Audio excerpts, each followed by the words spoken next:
নমস্কার বন্ধুরা, আপনাদের সবাইকে স্বাগত জানাই। আচ্ছা, একটা কথা বলুন তো, জীবনে কতবার এই কথাটা শুনেছেন? সঞ্চয় করতে চাও? তাহলে খরচ কমাও।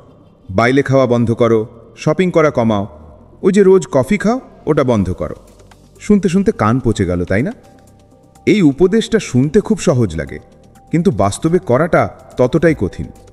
কারণ আমাদের জীবনযাত্রার সঙ্গে আমাদের খরচগুলো জুড়ে থাকে। জোর করে সেগুলো কমাতে গেলে মনে হয় যেন জীবন থেকে আনন্দটাই চলে যাচ্ছে, মনে হয় নিজেকে শাস্তি দিচ্ছি। আর সত্যি বলতে বেশিরভাগ সময়ই এই পদ্ধতিটা কাজও করে না। কিছুদিন হয়তো আপনি করলেন, তারপর আবার যেইকে সেই।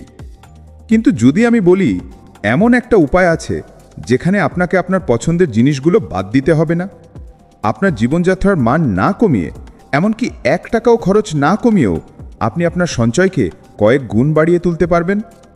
অবাক হচ্ছেন? ভাবছেন এটা কিভাবে সম্ভব? আজকের ভিডিওতে আমরা ঠিক এই ব্যাপারটাই ভাঙব। আমরা সেই গতানুগতিক খরচ কমানোর রাস্তা থেকে বেরিয়ে একটা নতুন পথের সন্ধান করব, যে পথে হেঁটে আপনি শুধু সঞ্চয় করবেন না, বরং আর্থিকভাবে আরও শক্তিশালী হয়ে উঠবেন। তাই খাতা কলম নিয়ে তৈরি হয়ে যান, কারণ আজকের আলোচনা আপনার টাকা জমানোর ধারণাটাকেই বদলে দিতে পারে। প্রথমেই আমাদের মানসিকতাটা বদলাতে হবে।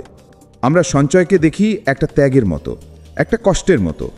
আমাদের ভাবতে হবে সঞ্চয় আসলে ত্যাগ নয়, সঞ্চয় হলো ভবিষ্যতের জন্য বিনিয়োগ। এটা নিজেকে দেওয়া সেরা উপহার। এখন প্রশ্ন হলো, খরচ না কমিয়ে কিভাবে সেই উপহারটা বড় করা যায়? এর উত্তর একটাই এবং খুব সহজ: আপনার আয় বাড়াতে হবে। হ্যাঁ, আমি জানি, এটা শোনার সাথে সাথেই অনেকে বলবেন, আরে আয় বাড়ানো কি এতই সোজা? আমি মানছি এটা একদিনে হয় না, কিন্তু এটা অসম্ভব নয়। আর এখানেই লুকিয়ে আছে আসল জাদু।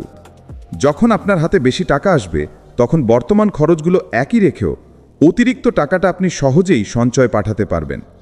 ভাবুন, একটা বালতিতে জল ভরছেন, কিন্তু বালতির নিচে একটা ফুটো আছে। খরচ কমানো মানে হলো ওই ফুটোটা কোনো মতে টেপ দিয়ে বন্ধ করার চেষ্টা করা, কিন্তু আয় বাড়ানো মানে হলো কলের জলটা আরও জোরে ছেড়ে দেওয়া। ফুটো দিয়ে অল্প জল বেরিয়ে গেলেও বালতিটা অনেক দ্রুত ভরে উঠবে। আমাদের লক্ষ্য হলো কলটা জোরে খোলা। তাহলে আয় বাড়ানোর বাস্তবসম্মত উপায়গুলো কি কি? চলুন এটা কয়েকটা ধাপে আলোচনা করি। প্রথম উপায়, এবং যেটা আমাদের সবার আগে চেষ্টা করা উচিত, সেটা হলো আপনার বর্তমান চাকরি বা পেশা থেকে আয় বাড়ানো। আপনি যদি চাকরিজীবী হন, তাহলে আপনার পারফরম্যান্সের দিকে নজর দিন। আপনি কি আপনার সেরাটা দিচ্ছেন? আপনি কি কোম্পানির জন্য একজন মূল্যবান কর্মী? যদি উত্তর হ্যাঁ হয়, তাহলে আপনার বেতন বাড়ানোর কথা বলার সময় এসেছে। অনেকেই বসের সাথে এই আলোচনাটা করতে ভয় পান, কিন্তু মনে রাখবেন এটা আপনার অধিকার। এর জন্য প্রস্তুতি নিন। গত 1 বছরে আপনি কোম্পানির জন্য কি কি করেছেন, আপনার কোন কাজের জন্য কোম্পানির লাভ হয়েছে, তার একটা তালিকা তৈরি করুন। আপনার পদের জন্য মার্কেটে এখন কী রকম বেতন চলছে সেটা নিয়ে গবেষণা করুন। তারপর পুরো আত্মবিশ্বাসের সাথে আপনার ম্যানেজারের সাথে কথা বলুন। সবচেয়ে খারাপ কি হতে পারে? উনি না বলবেন। কিন্তু যদি হ্যাঁ বলেন, তাহলে আপনার আয় এক ধাক্কায় অনেকটা বেড়ে যাবে, আর আপনার খরচ কিন্তু একই থাকছে। দ্বিতীয় উপায়, যেটা আজকের দিনে ইনঅ্যাভেয়ারেবলভাবে জনপ্রিয় এবং কার্যকর, সেটা হলো একটা সাইড হাসেল বা অতিরিক্ত আয়ের উৎস। আপনার চাকরি বা ব্যবসার বাইরের সময় আপনি আপনার শখ বা দক্ষতাকে কাজে লাগিয়ে অতিরিক্ত উপার্জন করতে পারেন। একটু ভেবে দেখুন তো, আপনি কোন কাজটা করতে ভালোবাসেন? আপনি কি ভালো লিখতে পারেন? তাহলে ফ্রিল্যান্স লেখালেখি শুরু করতে পারেন। বিভিন্ন ওয়েবসাইট, ব্লগ বা কোম্পানির জন্য কন্টেন্ট লিখে আপনি ঘরে বসেই আয় করতে পারেন। আপনি কি ভালো ছবি তোলেন? তাহলে আপনার তোলা ছবিগুলো বিভিন্ন অনলাইন স্টক ফটোগ্রাফি ওয়েবসাইটে বিক্রি করতে পারেন। একবার একটা ছবি আপলোড করলে সেটা সারা জীবন ধরে আপনাকে টাকা এনে দিতে পারে। আপনি যদি রান্না করতে ভালোবাসেন, তাহলে সপ্তাহান্তে বাড়িতে তৈরি খাবারের একটা ছোট ব্যবসা শুরু করতে পারেন। আপনার আঁকার হাত ভালো হলে আপনি ডিজিটাল আর্ট বা প্রিন্ট বিক্রি করতে পারেন। আজকাল অনলাইনে পড়ানো বা টিউশন করাটাও খুব সহজ। আপনার যদি কোনো বিষয়ে গভীর জ্ঞান থাকে, যেমন অঙ্ক, বিজ্ঞান বা কোনো ভাষা, তাহলে আপনি অনলাইনে ছাত্র পড়িয়ে ঘন্টায় ঘন্টায় আয় করতে পারেন। এই সাইড হাসেলের সবচেয়ে বড় সুবিধা হলো এটা আপনাকে একটা আর্থিক সুরক্ষা দেয়। আপনার মূল চাকরির ওপর নির্ভরতা কমে যায়। আর এই অতিরিক্ত আয়টা যখন আপনার ব্যাংক অ্যাকাউন্টে ঢুকবে, তখন আপনি কোনো রকম চাপ ছাড়াই পুরো টাকাটা সরাসরি আপনার সেভিংস বা ইনভেস্টমেন্ট অ্যাকাউন্টে পাঠিয়ে দিতে পারবেন। আপনার দৈনন্দিন জীবনে এর কোনো প্রভাবই পড়বে না। তৃতীয় উপায় হলো আপনার দক্ষতাকে আপগ্রেড করা, অর্থাৎ নতুন কিছু শেখা। আজকের ডিজিটাল যুগে শেখার সুযোগ প্রচুর। আপনি অনলাইনে বিভিন্ন কোর্স করতে পারেন। ধরুন আপনি ডিজিটাল মার্কেটিং শিখলেন, বা ভিডিও এডিটিং, বা কোডিং। এই দক্ষতাগুলো আপনাকে শুধু আপনার বর্তমান চাকরিতে প্রমোশন পেতে সাহায্য করবে না, বরং ফ্রিল্যান্সিংয়ের মাধ্যমে নতুন কাজের সুযোগও তৈরি করে দেবে। ভাবুন, আপনি যদি দিনে মাত্র 1 ঘন্টা সময় দেন নতুন কিছু শেখার জন্য, তাহলে 1 বছর পর আপনি কোথায় পৌঁছতে পারেন? এই শেখার জন্য করা বিনিয়োগটা হলো আপনার জীবনের সেরা বিনিয়োগ, কারণ এটা আপনাকে আগামী দিনে বহুগুণ বেশি রিটার্ন দেবে। তাহলে আমরা 3টে মূল পয়েন্ট পেলাম আয় বাড়ানোর জন্য। 1, বর্তমান চাকরিতে বেতন বাড়ানোর চেষ্টা করা। 2, নিজের শখ বা দক্ষতাকে কাজে লাগিয়ে সাইড হাসেল শুরু করা। এবং 3, নতুন কিছু শিখে নিজের দক্ষতাকে বাড়ানো। এই প্রত্যেকটা উপায় আপনাকে আপনার খরচ না কমিয়েও হাতে অতিরিক্ত টাকা এনে দেবে। আর এই অতিরিক্ত টাকাই হবে আপনার সঞ্চয়ের মূল ভিত্তি। আপনাকে কষ্ট করে ভাবতে হবে না যে আজ বাইরে খাবো না, টাকা বাঁচাই। বরং আপনি ভাবতে পারবেন, এই মাসের সাইড হাসেল থেকে যা আয় হলো সেটা সরাসরি মিউচুয়াল ফান্ডে পাঠিয়ে দিই। দেখুন মানসিকতার কি অসম্ভব পরিবর্তন। কিন্তু শুধু আয় বাড়ালেই তো হবে না, সেই অতিরিক্ত টাকাটাকে ঠিকভাবে পরিচালনাও করতে হবে। এমন একটা সিস্টেম তৈরি করতে হবে যাতে টাকাটা আপনার হাতে আসার সাথে সাথেই নিজে থেকে সঞ্চয়ের খাতে চলে যায়। আপনাকে যেন এটা নিয়ে ভাবতেই না হয়। কি সেই সিস্টেম? কিভাবে আপনি আপনার টাকাকে অটোমেটিক্যালি আপনার জন্য কাজ করতে লাগাবেন? আর আয় বাড়ানোর পাশাপাশি আর কি কি ছোট ছোট কৌশল আছে যা আপনার খরচ না কমিয়েও আপনার পকেটে টাকা বাঁচিয়ে দেবে? এই সব কিছু নিয়ে আমরা কথা বলবো আমাদের পরের পর্বে। সেখানে আমরা শিখব কিভাবে একটা অটোমেটিক মানি সিস্টেম তৈরি করতে হয়, কিভাবে আপনার খরচগুলোকে অপটিমাইজ করতে হয়, আর কিভাবে আপনার জমানো টাকাটাকে আরও দ্রুত বাড়াতে যায়। তাই আমাদের সঙ্গে থাকুন। কিন্তু তার আগে একটা খুব গুরুত্বপূর্ণ জিনিস বুঝে নেওয়া দরকার। টাকা আয় করা যতটা জরুরি, তার থেকেও বেশি জরুরি হলো সেই টাকাকে ধরে রাখা এবং বাড়ানো। কারণ আয় যদি নদীর মতো হয়, তবে সঞ্চয় সেই নদীর বাঁধ। বাঁধ ছাড়া নদীর জল যেমন ভেসে যায়, তেমনি সঞ্চয় ছাড়া টাকাও নিঃশব্দে হারিয়ে যায়। এখন আমরা আসব সেই অটোমেটিক সিস্টেমের কথায়, যেটা আপনার অর্থনৈতিক ভবিষ্যৎকে বদলে দিতে পারে। ভাবুন তো, আপনি একটা গাছ লাগালেন, কিন্তু প্রতিদিন জল দিতে ভুলে যাচ্ছেন। তাহলে কি সেই গাছ বড় হবে? না। কিন্তু যদি এমন এক ব্যবস্থা করেন যেখানে প্রতিদিন সকালে স্বয়ংক্রিয়ভাবে জল পড়ছে, তাহলে কোনো পরিশ্রম ছাড়াই গাছটা একদিন ছায়া দেবে, ফল দেবে। টাকার ক্ষেত্রেও একই নিয়ম।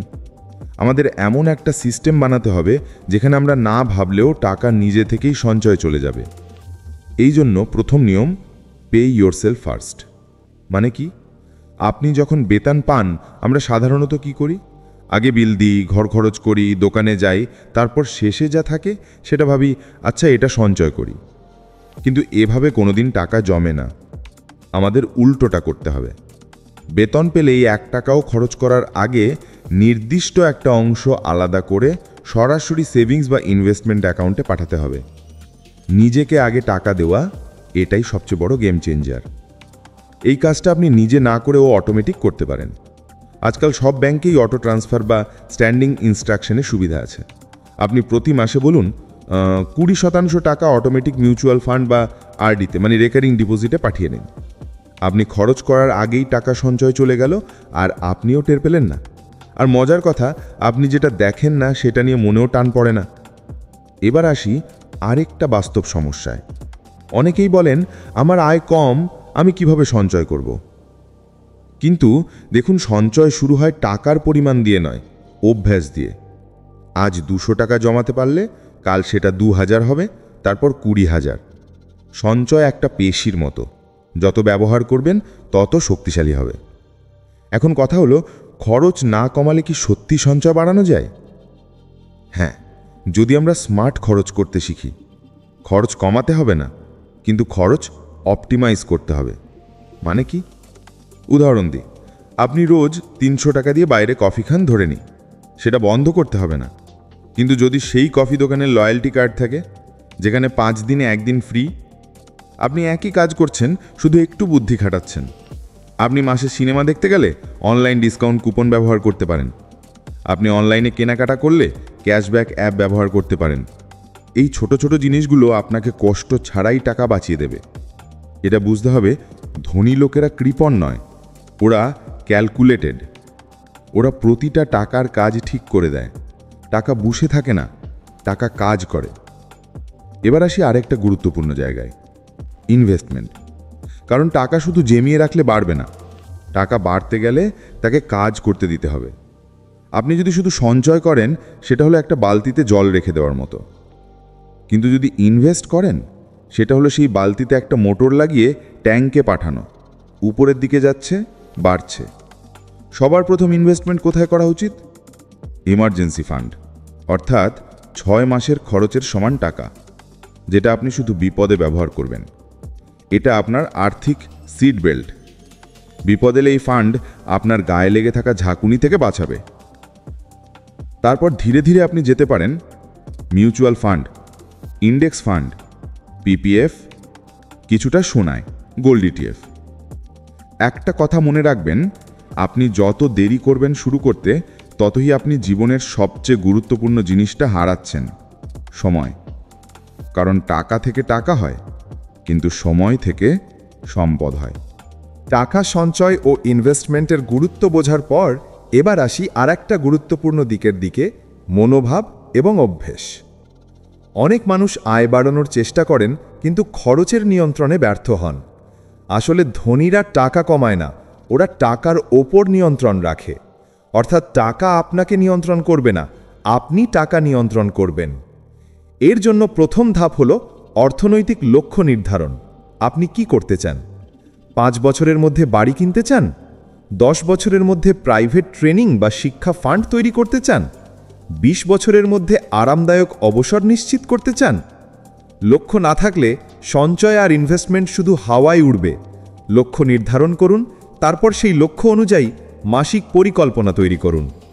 এবার আসি আয় বাড়ানোর দিকে। কিন্তু মনে রাখবেন, আয় বাড়ানোই সব কিছু নয়। আয় বাড়লেও যদি খরচ বাড়ে, সঞ্চয় বাড়বে না। তাই প্রথমে স্মার্ট সঞ্চয়, তারপর আয় বাড়ানোর পদ্ধতি। ধরি আপনি মাসে 20,000 টাকা উপার্জন করেন। প্রথমে 20% সরাসরি সঞ্চয় বা ইনভেস্টমেন্টে যাবে, বাকি 80% দিয়ে জীবনযাপন করবেন। এখন যদি 20,000 টাকা মাসিক হয়, তার 20% হলো 4,000 টাকা। মনে করুন আপনি এই 4,000 টাকা মাসিক মিউচুয়াল ফান্ডে এসআইপি হিসেবে রাখলেন। 5 বছর পর এই ছোট ছোট জমা কিভাবে বড় হবে তা আপনাকে বিস্মিত করবে। চমকপ্রদ বিষয়, এটা শুধু সংখ্যা নয়, এটি মানসিক প্রশিক্ষণ। আপনি দেখতে পাবেন আপনার টাকা নিজেই বাড়ছে আর আপনার মানসিক চাপ কমছে, কারণ আপনি জানেন যে মাসের শুরুতেই টাকা সেভ হয়ে গেছে। এখন আসি বাজেটিংয়ের কৌশল নিয়ে। বাজেট মানে খরচের উপর কঠোর নিয়ন্ত্রণ নয়, বরং অ্যাপটিমাইজেশন। উদাহরণ, আপনি রোজ কফি পান করেন 300 টাকা খরচ করে। যদি লয়্যালটি কার্ড বা ক্যাশব্যাক ব্যবহার করেন, এই খরচে প্রায় 20 থেকে 30% সাশ্রয় সম্ভব। অনলাইনে কেনাকাটায় ডিসকাউন্ট, কুপন, ক্যাশব্যাক ব্যবহার করুন। এতে কি হবে? আপনি কষ্ট পেতেন না, কিন্তু সঞ্চয় বাড়বে। এরপর আসে ইনভেস্টমেন্টের ধাপ। আমরা আগেই বলেছি, শুধু সঞ্চয় করলে টাকা শুধু জমে, কিন্তু বাড়ে না। এমার্জেন্সি ফান্ড, 6 মাসের খরচের সমান টাকা।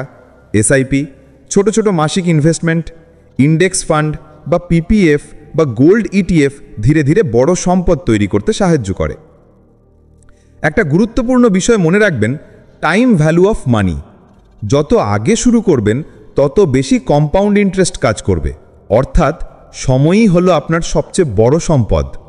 এবার আসি অতিরিক্ত উপার্জনের দিকে। যদি আপনি চান দ্রুত সম্পদ তৈরি করতে, ফ্রিল্যান্সিং বা পার্ট টাইম কাজ, অনলাইন ইনকাম যেমন অ্যাফিলিয়েট মার্কেটিং বা ছোট ডিজিটাল প্রোডাক্ট, নিজের দক্ষতা বিক্রি করা, টিউশন, কোচিং বা হ্যান্ডমেড প্রোডাক্ট। কিন্তু মনে রাখবেন, মূল ভিত্তি সবসময় সঞ্চয় এবং ইনভেস্টমেন্ট। অতিরিক্ত আয় শুধু গতি বাড়ায়, কিন্তু টাকা নিয়ন্ত্রণ না থাকলে সব উড়ে যায়। শেষে যা মনে রাখতে হবে, 1. পে ইয়োরসেলফ ফার্স্ট, নিজেকে আগে টাকা দিন। 2. অটো সিস্টেম, সঞ্চয়কে অটোমেটিক করুন। 3. স্মার্ট স্পেন্ডিং, কষ্ট ছাড়াই বাজেটিং। 4. ইনভেস্ট আর্লি, সময় থেকে সম্পদ তৈরি করুন। 5. এক্সট্রা ইনকাম, আয় বাড়ান কিন্তু নিয়ন্ত্রণ বজায় রাখুন। আপনি যদি এই 5টি নিয়ম মেনে চলেন তাহলে নিশ্চয়ই আপনার আর্থিক ভবিষ্যৎ নিশ্চিত, স্থিতিশীল এবং সমৃদ্ধিশালী হবে।